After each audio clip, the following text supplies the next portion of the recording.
আপনার রাস্তা যেটা আপনার মূল রাস্তা সেটা কিন্তু মাদকের অন্যতম রাস্তা। কক্সবাজার থেকে চট্টগ্রাম হয়ে পুরো বাংলাদেশে প্রচার প্রসারতা লাভ করে। আসলে এটা মাদক নিয়ে একদম শূন্যের কোটায় বা জিরো টলারেন্সে নিয়ে আসার জন্য আপনার পরিকল্পনা জানতে চাই।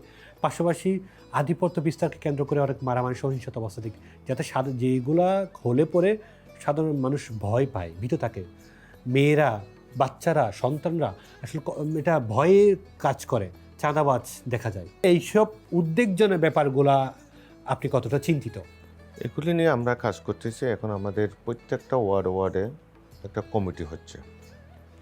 কারণ মাদক এমন একটা পর্যায়ে চলে গেছে যে মাদকগুলি খালি চোখে দেখে না, তাদের কৌশলটা কিন্তু ভিন্ন, সব কিছু তারা ভিন্ন।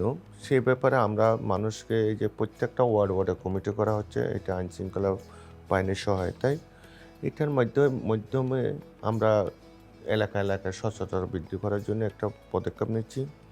তৃতীয়ত আরেকটা বিষয় হলো, সবচেয়ে আরও মারাত্মক হচ্ছে এখন জুয়া, অনলাইন।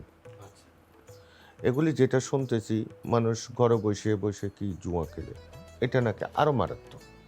তো এগুলি নিয়েও কিন্তু সরকারের কাজ শুরু করেছে। এই যে মাদক যেটা বলতেছেন, মাদকের যে আমাদের যেখানে যাচ্ছে বর্ডার, যে বর্ডার দিয়ে বিশেষ করে টেকনাফ উপজেলা দিয়ে এগুলি আসে, এগুলি সরকারিভাবে যে আমাদের মাননীয় স্বরাষ্ট্রমন্ত্রী অলরেডি নির্দেশনা দিয়েছে, যাতে বর্ডার যদি আমরা বন্ধ করতে পারি অনেকাংশে কমে আসবে।